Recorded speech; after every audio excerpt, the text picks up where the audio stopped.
Hallo, hallo, hallo, assalamu alaikum, good morning, ji aya nu, khush amdeed, goeiemorgen. Bukhair Ragale, Ni Hao, Junashume, Washmale, Ohio Gonzaimus, Guten Morgen, Hola, Bonjour, Previous, Kaifahal, Hale Shumachatore, Ahlan Wasalan Marhaba, and a very amazing good morning to everybody who's tuned into PT1 and watching World this morning, alongside the very amazing Shiza Hashmi and Shahzad Khan. Hello Shiza, how are you today? I am great today, how are you? I'm absolutely perfect. So, ladies and gentlemen, we do have a very interesting story to share over here. Okay, let me go ahead. Yeah, you go So, ahead. just yesterday, probably because Shahzad wasn't feeling well or he was tired, I don't know, because we've been working a lot lately. Yeah. So he just said that, there are chances that I might not come to the show tomorrow morning, which is today.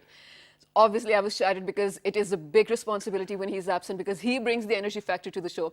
Anyway, so I was preparing the show on my own, and to my surprise, he just appeared right 10 minutes before the show. And I'm so happy that you did. Thank you. Thank you very much for that. But there was a realization within my own self, and which is why that I thought that why I should be at work, and that was that. Ladies and gentlemen, quite a lot of times we do, when we tend to grow up a little, when we mature up a little, we do know that, it's not really important that I show up or I do not show up. It's totally your decision. But as a matter of fact, I think the younger generations of Pakistan, this is something which I want to deliver today because I've done it today. And that was that if we are not going to work, I don't think that we are going to progress as a nation too as well or as an individual. So this is one thought which I had, and then I felt a bit guilty as well because of the fact that, Allah has actually given you a certain amount of work and you're supposed to do that. He's bestowed all his blessings upon you as well. And imagine that if you're not even going to turn up for work and then by the end of the day complain to Allah that, why am I like this? So then I think it's going to be totally your fault. And imagine in today's world, a person like me who's so lucky to get airtime on national television, I think I should actually be thankful and grateful to Allah. And this is what we need to do every day in our lives. Yeah, that's true. And I'm proud that you actually practiced what you preach you, as well. So that's true. But it's a beautiful, clear day outside. And before we move on to the top stories, I have to say that I'm pretty sure all of you were glued to your TV screens last night when our leader, our Prime Minister, was speaking. What a beautiful speech. And when he said, "Ki aap logon ne tension nahi leni, do not worry," that was it for me, ladies and gentlemen. There's a new ray of hope among everyone I know for a fact. All right, and even then at the same time, there were 2-3 most beautiful things which I realized while he was delivering the speech too as well, with due respect. That was first things, he was actually using a recycled paper, and it made me feel so amazing that that the leader of the nation is actually setting an example. Even other than that, ladies and gentlemen, the best part was that he delivered his speech not as a ruler, he delivered his speech as a leader, and it felt like everybody, and it wasn't like that everybody's actually glued to the screen. Everybody is glued to his idea, his concept of Naya Pakistan, where it's where we have equality, where we have justice. And then at the same time, I think this was for the very first time that I've seen a leader speak about street children, leaders speak about widows, leaders speaking about orphans as well, and then education. So it was superb, it was mesmerizing. We hope, we pray that that you achieve whatever you have actually thought, whatever your vision is, and we are going to play a very pivotal role in that too as well as Pakistanis. That's true. I really hope, and we all are praying, of course, for the betterment of Pakistan. And before we just, move on to the headlines for the hour, I have to say one thing, that, we always reiterate the fact that there is an individual role as well that everyone has to play. So there's this one duty that we're imparting on to you for every single one of you for today. To make Pakistan a better place to live in, of course, do not litter around. For today, at least practice this today. Tell others as well. Even if you see litter or wrappers, anything around you, pick it up, throw it into the dustbin, and you will see that if you actually do it throughout the day, Pakistan will look better to you. Exactly, that's what it is. And with that, ladies and gentlemen, let's check out the top stories. So, good morning. Let's do it.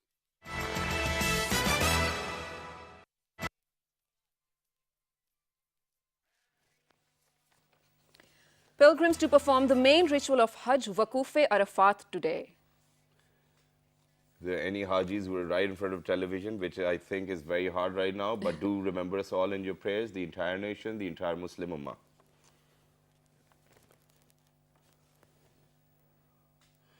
And moving on, we have Ghilaf-e-Kaaba changing ceremony held at Masjid al-Haram. Ladies and gentlemen, the Ghilaf-e-Kaaba actually weighs 100 kilo of chandi. Wow. And then it costed around 20 lakh riyal rupees as well. Well, in fact, lakh riyals, that's how it's going to be. 2 million riyals, that's what it is. And it was actually the ceremony was performed by Dr. Imam Masjid al-Haram Abdul Rahman, and it went on for 2 hours as well. And it's only done once in a year too as well. And we call it Kiswa. That's what it is. And I'm happy to say that I've even got one of the pieces of Gulaf Kaaba at my house too as well. And I think people are actually trying to get their hands onto it as well. And I do not know how to explain this feeling, but it's somewhat it is like, you know, you have a connection with that. That's what it is. So, you know, it shouldn't be taken any other way. So that's what it is. You know, you went over there. It's a memory for you. And you love it. You're always in love with it. This is what we're talking about today. In our first segment, of course, I have to mention one thing. There's a lot that we need to cover in this, but we're short on time. So we'll just quickly introduce our guest. We're talking about Hajj, ladies and gentlemen, and in common language, we call it pilgrimage. And it is, you know, it is not compulsory for Muslims to perform, but it is one of the basic pillars of our religion, Islam. And it dates back to, of course, when officially our last prophet, Hazrat Muhammad sallallahu alaihi wasallam, told the people that this is what it is, how to perform, the patterns, the steps to do. But it actually, you know, dates even back to that. Before our last prophet Muhammad sallallahu alaihi wasallam, you know, actually told us what to do. This actually dates back to Hazrat Ibrahim alayhi salam as well. The people who followed the beliefs and religions of the prophets that Allah sent upon us, they all even used to go to Makkah to perform pilgrimage years, hundreds and thousands of years ago. So the history dates back to, you know, many years. So, but when we talk about Hajj, ladies and gentlemen, it is also a symbol of unity for all the Muslim Ummah around the world. I mean, imagine more than 2 million people performing pilgrimage at the same time, performing the things simultaneously over a period of, you know, it actually happens from 8th of Zilhajj to 12th of Zilhajj, if I'm not wrong. Exactly, that's what it is. And then even adding on to that, I think that the Saudi government has actually kept up the standards too as well. You know, imagine that you get to host like 2 million people, and there's not a single catastrophe in it. There, you know, there's no devastation going on. Everything is done in peace. Everything is available for everybody. You know, it's not that there's dearth of any type of facility. So imagine that what kind of hard work do they put in throughout the year, because even Muslims, we go for Umrah too as well, which is a bit lesser than Hajj. I think that's how we're going to explain it too as well. And it gives you a kind of vibe or a kind of feeling or a kind of knowingness of how it will be when you'll actually be there for Hajj too as well. And I think that, you know, Shiza, but where you said that, you know, it's not compulsory, well, I think that the word we use over here within our religion is fard, basically. It is fard, but if it's not in your capacity, then that's not a problem. And that is our religion does not burden you with anything. So that's what it is. But let's discuss about it. We have got experts over here who are going to tell us what happens, you know, how do they see this unity, because people from different races, people from different origins, people from different countries are there together and performing the same rituals for the last 40 days as well. So how do you think that the world cannot live peacefully? Well, this is a beautiful example, and that's what we're going to talk about. This is the sort of information we're talking about, because PTV World is where we educate you. But, you know, I just feel like we're very lucky as Muslims that Allah, the very forgiving, has given us the opportunity to go to, you know, the place where He has actually called the Muslims as well. Exactly. And then to connect with Him, you know, at different levels, to perform the same rituals as all other Muslims do, and to cleanse ourselves of all the sins. And to talk about this, ladies and gentlemen, we have been joined on my right side by Dr. Hafsa Abbasi. Thank you so much for being here. Assalamu alaikum. And next to her, she has been on the show before as well, Dr. Kaval. Thank you so much for being here. How are you? I'm fine, alhamdulillah. So let's just start with how important this pillar of Islam is in terms of, you know, this being a symbol of unity and solidarity for Muslims all across the world. You know, the moment we say that this is a pillar, we have to sort of make a comparison between the pillars we see in a building. None of the building would be able to withstand without a pillar. And the pillars, they give the strength. So basically these 5 pillars, this is among the 5 pillars. And this gives you strength as a Muslim, gives you an identity as a Muslim, and there's a whole training concept which binds around it, as you talked about the unity, and then you sort of, you know, have a larger image. You see yourself not as just me, you see yourself as part of Ummah. And what is your role as Ummah, and how you can, with all this diversity, still be part of it, and stick together. Right. So the pillars, remember the concept of Yeah, the pillars, and then when we talk about pillars, how we can give strength to our faith and at the same time our rituals, Yes. and also the tolerance. Right, That we need exactly. to remember when we come back from the Hajj. Yeah. And carry on those messages with And us. you know, very quickly, if we can even name the 5 pillars, that'll be great. I think we're going to rehearse too as well. So we've got namaz, No, first is roza, shahada. zakat, hajj, and then Tawheed is taqwa. First right? is Tawheed. shahada. Yeah, The yeah. kalma. I mean, I might not be in the sequence, Yeah, but yeah. these are the 5 ones as well. Yes, Because I that's always true. used to forget taqwa. But I think I'm fine right You're now. good Yeah. now. Yeah. So when since we're talking about Hajj, now do you think that there's a perfect time, perfect age to go and perform Hajj, or you can go anytime, you know, whenever you want? Is that how it is? Anybody who wants to answer? Hajj is actually for prominent people of the society. What does Those who that are mean? financially stable and those who are not sick, they are not, they don't have any problem with their houses, and they don't have any problem with traveling. So basically these are those people who are the prominent people of society. You can say that actually Hajj, as we already said, that Hajj is a symbol of unity Yeah. for Muslims, and you know, it is kind of a power show for the whole world, for Muslims, that the religion Islam is a strength. Right. So this can only be done from those who have the like the qualities. Okay. You can say those who can lead the crowd. Okay. So these are the people who are financially stable. That is the requirement, and they should be like, it is obligatory on majors. The person, it is not obligatory on minors. Okay. And they shouldn't be sick, and they should be healthy. And So this these is are basically the eligibility criteria. Yes. Yeah. When you say that, you know, you should be mustati ya aapki istitat honi chahiye. So this is what we're talking Yeah. about. Yes. Well, very sorry, Shiza, that you know, I know that you wanted to ask the next question, but since the next question is actually linked up, because we just asked that, you know, what age and what not. Yeah. So, but they came up with the concept of a mahram too as well, that the woman actually cannot travel without her husband, father, or a brother. So, don't you think that it makes it a little more difficult, or do you see any sanctity behind that?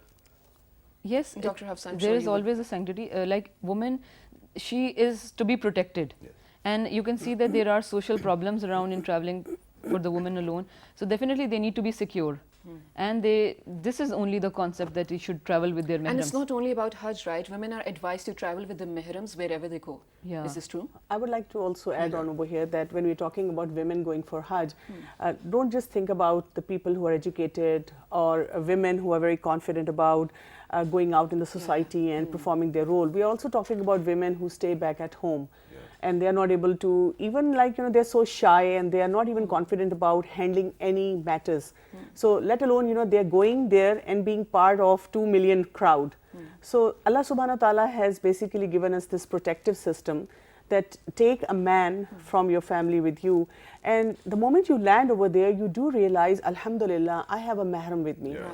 Right. That also tells us, as Dr. Hafsa said, that if you are not able to afford, or if you don't have a mahram with you, then Allah has relieved you from this burden of the first thing. Okay. Then you don't have to think that maybe I'm sinning, or maybe, you know, I'm not a good Muslim, that I'm not making a plan to go for Hajj. Yeah. Okay. Allah subhanahu wa ta'ala is not going to hold you accountable for that. Right. So we need to remember those pointers as well. Okay, beautifully said. But before we shed light on some other topics of this, you know, which entail Hajj as well, I want to talk about the rituals, the manasik-e-Hajj. So can you just run us over with a rough idea or a Yeah. summary of all the That's manasik-e-Hajj? exciting. Yeah, that is exciting. What we need to remember is that the whole process, the ritual, is very deeply connected with how our spiritual elements, Okay. and also our training as a Muslim. Okay. So on the 8th of Zil-Hijjah, what the Muslims do is they all start going towards Mina, Right. which is a couple of miles outside, on the outside of Makkah. Okay.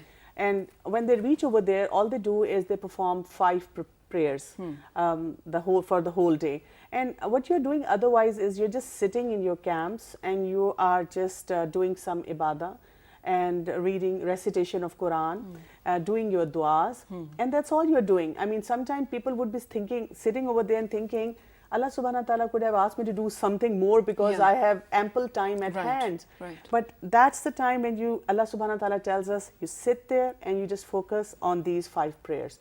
The next day, that is today, Okay. what is happening is all the Hajis, they have moved out and they have gone to this place Arafat. This is right. a huge ground, and all 2 million plus Muslims are going to be there at this time. And as you mentioned in your, that today is the Waquf Arafat. And what we learn from that is that during the time when you reach over there, obviously you settle down in your camps and in your places. And then ultimately there is a time frame, a specific time frame from the Asr prayer, which is like around 4 p.m. till Maghrib prayer, which is like the sunset time. That's the time when you're actually making desperate du'as. And we have a hadith, the gist of which is that this is the time that Allah subhanahu wa ta'ala relieves maximum number of people from all our sins that they have done. And He forgives them all. And because this is the time of seeking du'as. And many scholars say that even if you are not gone for Hajj, but you are in your own country, this is the time that you should avail for all the possible du'as. You shouldn't be wasting this time. So after this, the moment you hear Maghrib Azan, you're not making your namaz, you're moving out, you're going to Muzdalifah, where you're picking up all these stones, small pebbles. When do you offer your prayers then? You offer your prayer in Muzdalifah along with the Maghrib. Maghrib and Isha prayer, so do you have enough time that you can reach over there too as well within time? No, I mean the time of Maghrib is gone. That's what I'm saying. The amazing concept is, basically what you learn over there is, I'm not going to use my logic. I'm not going to use my own intellect to justify things. I have to just perform my rituals as I have been told. That's it. That's it. That's it. That's the concept. And amazingly, the people who are coming from different sects, different groups, they might be having differences in how they're performing their salah, or they are trying to perform different rituals. But over there, everyone is leaving at that time. Everyone is in Mina. Everyone is in, they're performing all those things in same manner almost. So they reach Muzdalifah, they gather all the pebbles, and then they move out next day in the morning back to Mina. And that's where first what they're going to do is stone that's the Jumerat, which is called where the shaitan, the devil, he went to Ibrahim alayhi salam. We have that famous story that he tried to stop him from sacrificing his son. So the pelting is done over there, and once they're done, 3 different places, right? The first day is the first place, and then the second day, the third day. But after you're done for the first time, what you do is the men, they shave off their head, and then you go for the sacrifice. So on the TV screens, we see people performing all these activities. But just very quickly, since when I went over there, so what I could see was that there are 3 symbolic pillars, and they're different in sizes too as well. So does that entail anything else as well about shaitan? That there are 3 different types of shaitan? 3 different types of shaitan, that's what they say. That this is the major one, and then the minor ones that are over there. But what we learn over there is, again, as I say, we need to be sort of remembering the story, the sunnah of Ibrahim alayhi salam, how he was ready to sacrifice his son, how he left his wife and a small baby in the desert. And we remember the story of Safa and Marwa, and she was moving over there. So all the time, it's like, you have flashes of these images. You get goosebumps. Yes, exactly. And you are totally on a very height of your faith. And because you're actually seeing all those historical places, and you're actually able to visualize whatever happened, and you can have a strong connection at that time with your faith. Okay, perfect. Beautifully said. But Dr. Hafsa, we were talking about, some of the lessons that one should take away from Hajj. We talked about, equality, justice. Can you shed some light of the things that you have taken away from performing Hajj? This is all about that. The first thing that Hajj tells us is, as I already told, that it is a kind of a power show for Muslims. Secondly, it is a notion, it is a huge, you can say that assembly of Muslims. So, tells us that Muslims should unite, and these are, as I already told, that these are the people who are the prominent people of society. So they're meant to lead. They are meant to lead this. So justice, unity. Yeah, and equality. So the biggest thing is that if there is a king or a slave, they are wearing the same kind of a dress, they are sleeping at the same place. This is all equality. And it also tells us about human rights. If we see at in history, because if we recall the time of Prophet, peace be upon him, at the time of Hajjatul Wada, he His talked first about last Hajj, right? Yeah, his last Hajj. He talked about rights of women. He talked about rights of minority. Yes. He talked about rights of servants and every human being. In the khutbah, yeah. Yeah. So it tells us, the first thing that it gives us is tolerance. It gives us patience, and if we see at the history, it gives us the concept of human rights. Another example which is coming to my mind is the example of Caliph Hazrat Umar. Yeah. When he used to perform Hajj, he used to call all the governors of the states, Okay. and it was kind of an open court at the time of Hajj. People Accountability used, sort yeah, of. accountability. This is what this is. Because These everybody are used to be there. everybody. The public used to be there, and the public used to complain about their governors, and the governors were like answerable to the caliph. That Exactly. why did you do that? Why did we have so many stories and the like related Yeah, traditions yeah. about it. So these are basically the leadership qualities. Okay.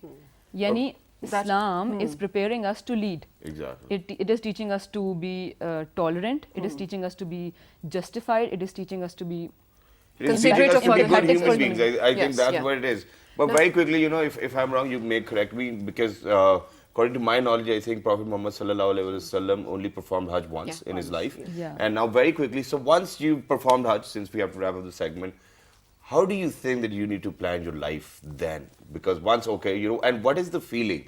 Because you, alhamdulillah, are Hajis too as well. So tell us, how do you feel once you've done that? Does it feel like an accomplishment? And then how do you plan your life ahead? And if I put it in simpler words, it's a concept everyone says is that when you come back from Hajj, performing the right rituals of Hajj, it's a new life for you. You're like a newborn baby, your sins are cleansed and everything. Is it true? It is true, because at that time, as I said, that when you have actually visualized everything in front of you, all the history that you had been reading in Quran and also the books of Sirah, Yeah. and you actually see all those places in front of you, your level of faith goes extra mileage. Beyond, Right. yes. That's like something that you have not even thought about. It is very important to carry that message and stick to that message all along. Most of the time, what people, I would say a blunder that they make is that they are celebrating Hajj, but they don't have a plan for them to take back home. Yeah. Okay. It's just like, they're coming back home and they are Back to welcomed and life. they're back to their life. Right, right. So this is something that we should be thinking about. All the rituals that you're performing over there, you have to have a connection of those rituals with your daily life back home. That once I'm going to go back, and there are going to be situations where I have to cheat and where I have to lie, where Right, I'm getting right. angry, where I'm getting messed up in Yeah. different places. How am I going to resolve those issues? Exactly. Okay, but Dr. Kamal, would like to before add we wrap Sure, up, sure, yeah, sure. please go on. There are two aspects of religion Islam. One of them is our individual personal lives, and the other is the collective life. What the concept that we get on Hajj is, the collectivism, like Right. the life of a Muslim as an ummah. Okay. So when a person or a Muslim goes to perform Hajj, what he feels or what he actually goes through is that these places were actually these were the places where the Hajj was performed by almost all of the prophets. Right, right. So the Muslim connects with the struggle of all of the prophets. Okay. And then knowing that they were here gives you a very different feeling. You're Yeah. on cloud nine. As we That's how it know is. that Muzdalfa was the place of Hazrat Ibrahim, Yeah. and similarly Hazrat Adam and Hazrat Amma Hawa, they met on that Arafat. place. It was on Madan Arafat, Yeah. and the Baitullah was the mataf of all of the prophets. Okay. So Muslim goes there and he connects himself with the struggle of those prophets. Right. So he gets the concept of a Muslim as an ummah, and he gets the concept that how did Muslims struggle to dominate this world, to Exactly. lead the world. Exactly. So this is what we need to learn, and this is what Hajj is actually telling us. And thank you That very is the much. purpose Yeah. of Thank you very much for saying that too as well, which is why that I've got something to share too as well, because when I went to Masjid al-Nabawi, so everybody has got their own connection with the Prophet too as well. So when people come over there, somebody's touching, somebody's doing something else, so somebody's probably rubbing their tasbeehs with that. So the guy who was standing over there said a very beautiful thing. Well, that was later on, but first he was actually, yalla, yalla, go away, don't do this, don't do that. So my father stepped up and he asked, everybody comes with so much love, Yeah. passion, and because, it's beyond even, we cannot even explain it in words. So why don't you let them do it? So the guy said, see, it's not in Quran, it's not in Hadith, and it's not a sunnah. So we do not allow it. So, and there's no other reason for us to do it too as well. So I think this is what we need to do. And one thing which I witnessed in Makkah was that, people, while they were actually circumnavigating the Khana Kaaba, I could see that there were a lot of women and men who were scratching the Gulaf-e Kaaba, writing names on top of that. Well, I think what we should be doing is what we are actually told to do, not anything which other people have been telling us. So whatever's in the book, I think that's what we required to do. So please make sure that we don't do that and we do not create a scene. Yeah, it's time to wrap up the segment, yes, but very quickly I want a very short answer from you, Dr. Kanwal. It's out of curiosity, when they say that, I know a lot of people who want to perform Hajj slash Umrah, every year because they bestow with such resources. But, one of these years they're not probably able to perform it. So what they ask is that, is it okay if they pay the amount that they were going to spend for Hajj to a deserving poor person? Is it doable? It is doable, but what they need to do is that if they have a situation like that, they should definitely consult a scholar. Okay. Because there might be a more needy situation around them. Okay. And maybe, they can contribute over there. Okay. Or, yes, sometimes there is a person who is in more desperate need to go. So you need to learn to strike that balance. Right. And that balance should be coming not through our questioning of yes or no. All situations are different. For that, definitely consult someone. Amazing that is. Thank you very much for being with us. Thank you very much for speaking about such an amazing event for the entire Muslim Ummah as well. It is great, and we'll definitely have you back over and over again to ask about different issues. Thank you very much once again. And for all those people who are out there who are tuned into PTU World, if you've got your loved ones who are actually performing Hajj right now, please call them and tell them to pray for us too as well. It is very imperative for everybody's success, for the success of the entire Muslim Ummah. And, I'm not saying that, we do this to actually prepare for our interview with Al-Haji, but one way or the other, that's how it is. And for the next segment, what we're going to do is that we're actually going to prepare you for an interview to another boss. For example, if you go for a job hunt, and that's what we're going to talk about. So let's do it. Stay Good morning. tuned.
Welcome back to World This Morning. We are having a very informative session, and continuing that, we are on to our second segment. And this is about Okay, let me tell you very quickly. So I know a lot of people who are probably completing their degrees in whatever they're doing, and the next step that they're doing is, excuse me, they're looking for jobs. They're, you know, venturing into the job market and looking for appropriate jobs to, you know, work for, because obviously everybody wants a career security. Exactly. And a lot of people who do not get jobs, and, you know, as we know, the unemployment rate is very high. I know very young people who are venturing into entrepreneurship as well. If you don't get a job, you don't want to work for someone, you can work for yourself, you can be your own boss. And this is what we're talking about. We have the very appropriate person to discuss all of this, the do's and don'ts of job hunting, actually, what you should do, how you should go about it. And on my right-hand side, we have been joined by Mia Asim Qayyum, who has been here before. Thank you so much for being here again. How are you? Assalamu alaikum. Yes. Thank you very much for joining us. So let's get it started. You know, we definitely want to ask about the do's and don'ts. But there's one thing which I would love to ask, and it is a very hard question. A lot of times even we get to ask this question from other people too as well if we are interviewing or auditioning. And recently one of my friends, he's a lawyer, so he went for an interview too as well. And he came back and he said that, you know, the first question the interview asked me was, tell me about yourself. And then he was like that, you know, this is it is such a hard question that you just cannot answer it. You just do not know where to start from. Do you start from your school life, your college life, or your lawyer life? Or, well, I mean, how do you answer that? Well, I think so. In interviews, the first thing you need to do is that you have to be cool about it. You don't have to look frustrated, or you don't have to look that as if you are being interviewed on something which you don't know of. I mean, you have to be very calm and cool whenever you are interviewed. And to tell about yourself is whatever you love to tell. I mean, it's an open thing. Like you want to tell something about your school, you want to like tell something cooking about with Ammi. I mean, that's something which is not relevant at it's all. a very open question. Yeah, so that's what I'm asking. So, you know, it is so hard to answer. So imagine that you're even unable to figure out to give us a suggestion that, you know, okay, probably this is what you can do. But the answer which I came up with was that I think that if you are a professional and you've done a professional degree, and once somebody asks you this question, I think they're only asking you about your professional degree. So what you need to say is that, you know, I'm a good writer, probably, you know, if you're a lawyer, that's how you have to, I'm a good drafter too as well. But with that, we really have to rush for a short break. Don't go anywhere, because when you guys are going to come back, we'll be asking the do's and don'ts. Let's do it.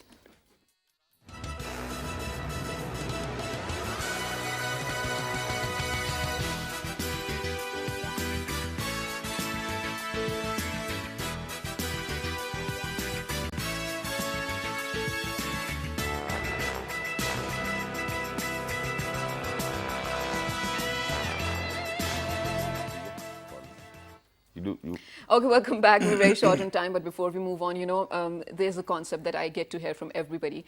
A lot of people believe in the fact that references do matter wherever you go for a job.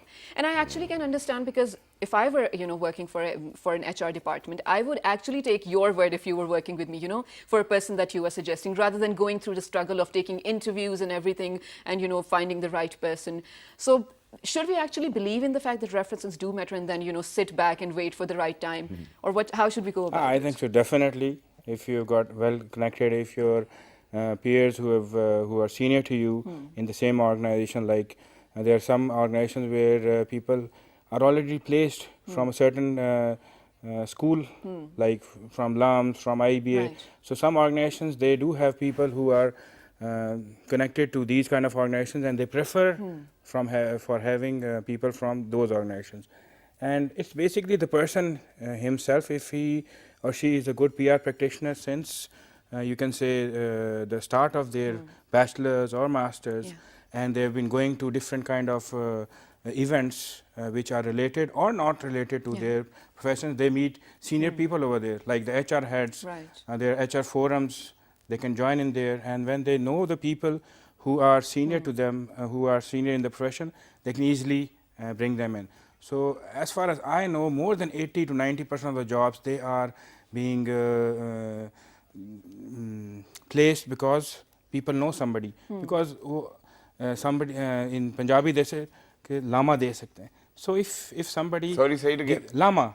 Lama? मतलब है कि उसको you can tell the person that this guy is not good. You recommended this guy, and he or she is not good. So basically, if you get something from recommend, like if there's new CEO of a company, he really changes or interviews again the main core team and changes some people in it, because he is not comfortable with quite a few people. So if he is recommended by somebody he knows, he will prefer that person to be on board rather than being recommended by an HR guru or somebody else, right? Right. Okay, that's great. So then very quickly, I think what we need to do is we need to go over the do's and don'ts as well, because we're very short of time today. I'm very sorry for that too as well. So very quickly, just go ahead, whatever's in your head. Actually, when you start a profession, you are not that much experienced. Yeah. So first of all, you should fly low. You should not think that you are going to get paid on an internship, because on internships they are really trying to coach you, trying to teach you on things which you really don't know of, because you have just with you some bookish knowledge which is not actually But it's not practical. yeah, it's not practical. So you have to fly low, start anywhere where you get an opportunity. Don't think that, please don't relate your few first jobs with whatever you are getting in return. So what you're trying to say is that, you know, don't drive fast, just fly low. That's what you're trying to say? Yeah, okay. Go ahead. Fly low. And you have to, when you go for jobs, the first impression is your CV. Right. So on your CV, if you've got an email which says Mia Asim at veryhotmail.com or Shazia Princess at 44 whatever. It makes me think, Shiza, did you ever make one of these email addresses? I did, but it was called Blueberry Blitz. Well, even I made one as well. I mean, that was very different, but I can give it away. It was Scorpion King 420 at hotmail.com. Now that is well, some narcissism that's at how least. it was. But you know, now it is so fabulous because it's just my name. Yeah, I don't mine have too. any 1, 3, 4, 5, Same, nothing same, at all. same, So yeah. I'm a sober guy now. Yeah, go ahead. And plus, there's quite a few of spelling mistakes on your CV, and you have cut pasted lots of things. If you get a call for an interview and the person asks, do you know all these computer skills? Yeah. Oh, and what about this one? He says, no, I just copy pasted it from some place else. Or wants to lie. Never lie in an interview. And dress up great.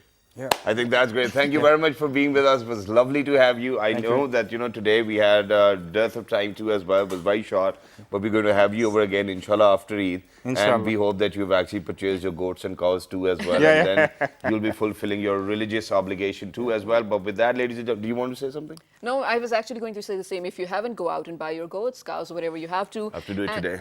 You have to? Okay, Yeah. we've done it already.